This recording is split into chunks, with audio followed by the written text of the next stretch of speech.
Hello, আসসালামু আলাইকুম everyone. কেমন আছেন সবাই? আশা করি ভালো আছেন। স্ক্রিনে যে কেকটি আপনারা দেখতে পাচ্ছেন এটি হচ্ছে আমাদের নন এডিবল ফটো থিম কেক। তো আপু মোট ২টি কেক অর্ডার করেছিলেন তার বেবির ফার্স্ট বার্থডে উপলক্ষে। একটি ছিল ডোরেমন থিম কেক, একটি ছিল নন এডিবল ফটো কেক। তো আলহামদুলিল্লাহ খুব সুন্দরভাবে আমরা কেকগুলো ডেলিভারি করতে পেরেছি। আপুর একটি রিকোয়েস্ট ছিল যে একটু ভিডিও করার জন্য, বিশেষ করে নন এডিবল ফটো কেকটির। তো আমার তখন অনেক ব্যস্ততা ছিল, বেসিক বেকিং ক্লাস ছিল আমার। তো তার মাঝে আমি দু একটি ক্লিপ নিয়ে রেখেছি, বাট সম্পূর্ণ ওইভাবে ভিডিও করা আসলে হয়ে ওঠেনি। তো যতটুকু পেরেছি করেছি। আলহামদুলিল্লাহ কেকগুলো পেয়ে আপু ভীষণ ভীষণ খুশি।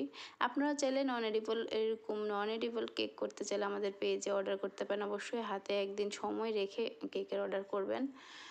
নন এডিবল ফটো কেক রিজনেবল হওয়াতে আমি সবাইকে এটাই সাজেস্ট করি, কারণ হচ্ছে এডিবল ফটো কেক বেশ কস্টলি। তো আপনারা চাইলে যে কোনো কারো প্রয়োজনীয় ছবিতে আমাদের পেজে অর্ডার করতে পারেন।